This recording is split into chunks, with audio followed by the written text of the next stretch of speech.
Hi everyone, Jonathan here. Welcome back to this series of videos in which I'm talking about the Litestar web framework. Now, this series of videos was made to help people who may want to find some content about the Litestar web framework, find some more content about it because there's lack of tutorials out there. But of course, that doesn't mean that this is not an amazing framework. I've programmed some side projects with it and I found it interesting, and that's why I'm making a series of videos on it. To start, I'm going to be talking about dependency injection. We know what dependency injection is, and if you're new to the concept of dependency injection, it's basically how you get objects or functionality and define it external to where it's needed. To start, I'll take you to where our repository classes have been defined. These are SQL Alchemy repositories, and we looked at how we use these. Basically, they are classes to add CRUD functionality to our existing database models without us having to do quite a lot. We looked at how we create these classes, and we used dependency injection to go ahead and make these accessible in our route handlers. For example, if I take you to our dependencies for our database, we see that we have these functions like provide product repo. This takes in a dependency called a DB session and then basically creates a product repository object and returns that with the session we've provided in here. And in our product endpoints or our product routes, we looked at how we inject those. So we begin by injecting the dependencies in our controller through creating this dictionary that takes in the key. This key is what we use in our route handler to access the object provided by the dependency we created in here. So we're going to be looking at that in detail, and I'm going to be showing you the different ways in which you can create and consume these dependencies. So to start, I'm going to go to main.py. We're going to start with our simple hello world route. This is a route or endpoint that we created at the start of the series to show us how to run a basic web server. What I'm going to do is to go ahead and create a dependency that we can inject on a simple route like this one. To create a dependency, we'll need a function that provides you with an object or performs some functionality. And I'm going to do that by creating a simple function here. I'm going to call this route, or let me just call it get, or let me use the same method. I'll call it provide route dependency. So for now, I'm going to return a string, but you can return a dictionary. You can return any valid Python object as your dependency. Inside here, I'll return a simple string. And once I've done this, then I can go ahead and now inject this as a dependency. To inject a callable as a dependency, you'll first of all need to import the provide function. It's not actually a function, it's a class. And this class is what will take in this dependency, call it, and then give you the object you want to inject in your route handler. Once we've done that, then I'll come on our endpoint, the one on which we want to use our dependency. I'll access the decorator we create from the class that helps us to map a path onto our route handler. And on there is where we can access the dependencies attribute. So the dependency attribute allows you to create a mapping or a dictionary, and the key is what will help you to access that object in your route handler. So I'll say dependencies is equal to a dictionary. This dictionary have a key. Now this key will be our route dependency. And then through the provide function will be how we provide the function that provides that dependency you want to use. So I'll go ahead and provide that callable inside here. Once I provide that callable, all we have to do is to now use the dependency. I'll copy the key, and that is what I provide as a parameter to our route handler. Now, since I'm sure of what type we are returning, That is the type annotation I provide to our parameter in here. And once I'm done doing that, I can either use that to process some data, perform some logic, or I can simply return that inside our route handler. If we are to go to our browser or our API documentation, I'll go to our hello endpoint and make the request. And now we can see that we've successfully injected our route dependency, just like you see it right here. Another place we can create dependencies is going to be on our controllers. So I'm going to do the same thing that we did in the previous video. I'll create a function similar to what we have right here. Instead of provide, so I've called this router, but this is route dependency. Routers are different from routes. So this will be our, now I'm going to fix the spelling here and I'll call it provide route dependency. So provide controller dependency is going to be a dependency on a controller. So let me create a simple controller right here. Yeah, so this is a very simple controller. If I want to register this in our route handlers, of course, I'll copy the name and add it to our route handlers. So by doing that, we can go ahead and refresh to access it. So I have a simple mistake, and that's invalid method signature. So that means I forgot a parameter to add to my route handler, which is self. So when I save, that will restart our server, and now I can get our dummy list object. So if I send in the request, we now have our response being returned. So how do we inject dependencies inside our controllers? We do that through the use of the dependencies class attribute. So in each controller class, we have dependencies as one of the attributes you can add to the class. That will take in the key, in our case, controller dependency, and then the value will be get controller, or it will be an object of type provide, just like we did for the other endpoint, and then we shall get to get the provider dependency. So we shall use the callable. So if we want to use that dependency inside our routes, we just have to get the key after self provided dependency, then provide the valid type annotation for that dependency. If I want to use it inside our response,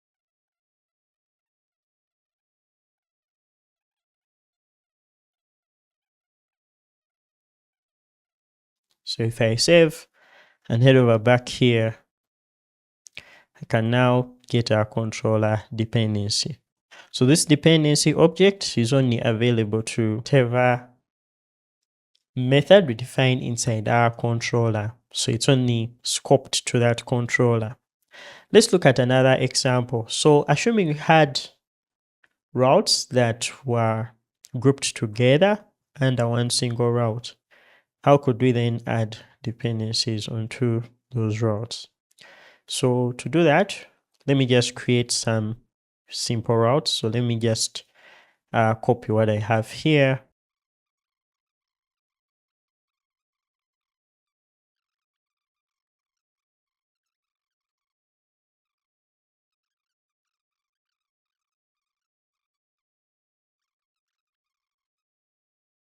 Two and so on.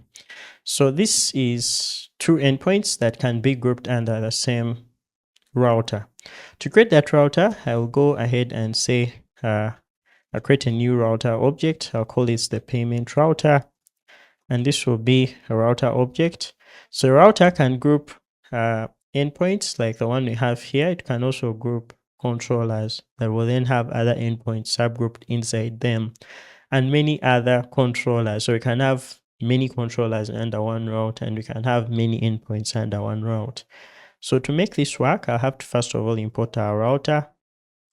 I'll go to Litestar And I'll say from Litestar import the router class.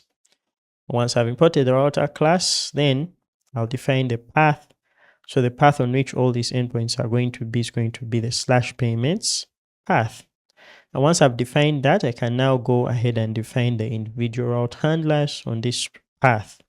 So in that case, we can have all endpoints, now payment controller, and then we can have all the other endpoints or other controllers. In this case, we only have get audit trail. So I'll go ahead and add that.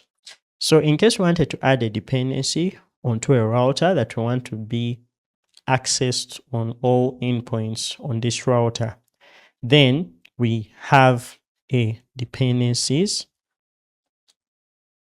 dictionary as well. So I'm going to define a router dependency. I'll copy what we have here. So by doing that, we can basically do something like router dependency as the key, and then the value will be the object of provide. And then we shall say get router dependency or provide router dependency. Sorry for that. So once I've done that, then we can be sure of getting this on every endpoint on our dependency. So let's go ahead and do that. I'll copy the key and then go to the individual endpoints. So in here, this is a controller method. So I think I'm doing a mistake here. I should have self as the first parameter followed by the dependency I want to use. So that's the router dependency. I'm going to modify the response of this to return it in the response. So I'll say this is going to be the data.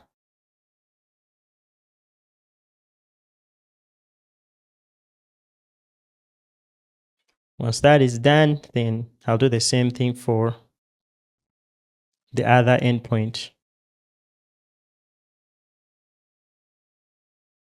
Once this is done, I'll then go to the browser.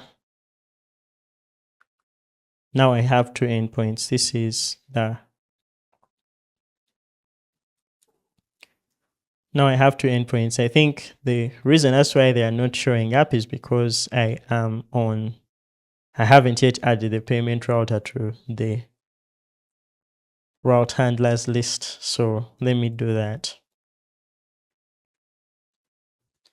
So once that is done, of course, this will reload, and now we have our list all payments and get audit trail.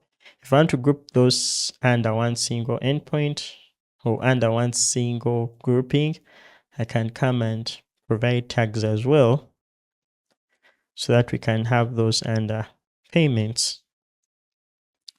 All right, now we've created a router. So if I go right here, I have payments and I have list payments and get audit trail. Now, if I make a request in here, we now see we can get that router dependency, and we can also get that router dependency.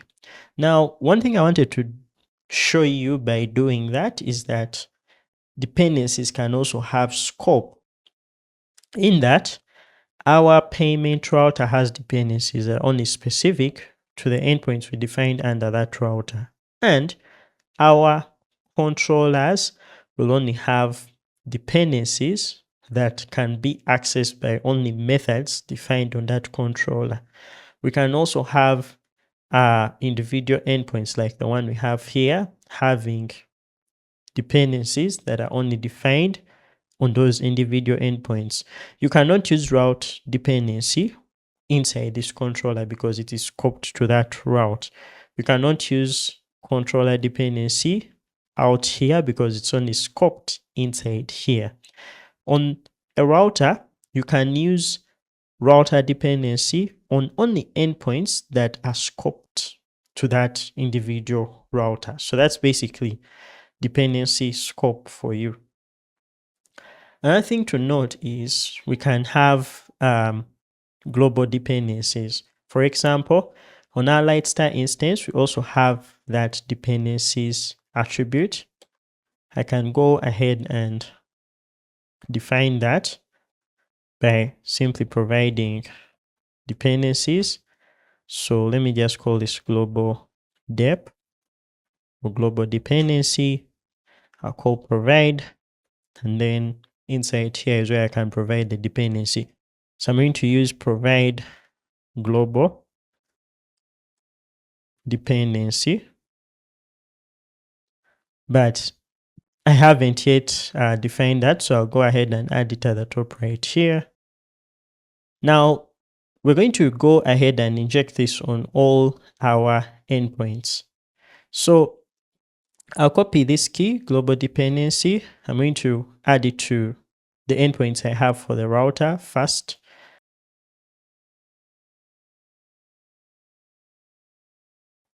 Purposes of saving time, I'll speed through this.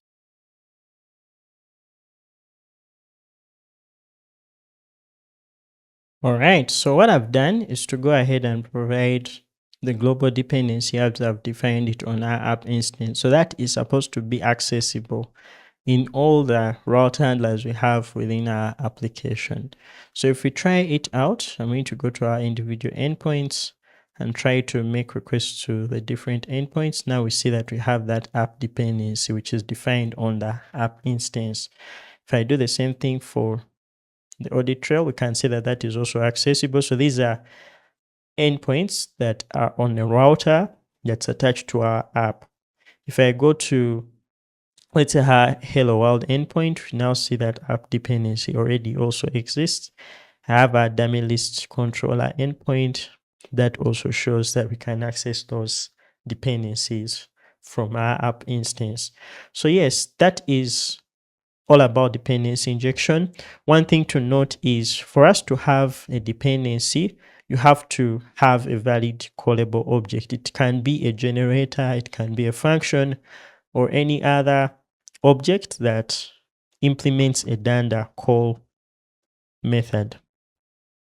In fact, if I take you to the definition of the provide function right here, you'll note that it has a bunch of stuff, but inside the Danda init is where you find the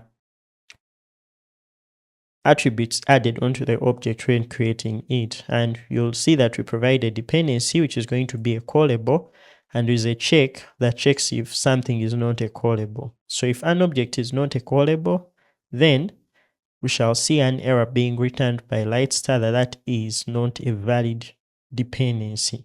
So it's very important that you provide a callable as your dependency. In this video, what I've done is to explain dependency injection and some of the ways you can create dependencies, pass them to individual routes, controllers, routers, and other ways you can use dependencies. The topic of dependency injection has a lot to it. In fact, I'll be discussing it more in other videos. If you enjoyed what you've watched, please leave a like. Do not forget to subscribe to the channel if you're new.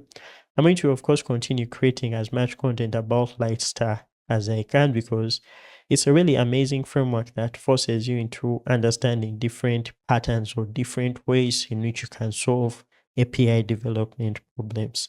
Thanks for watching, and I'll see you in the next video.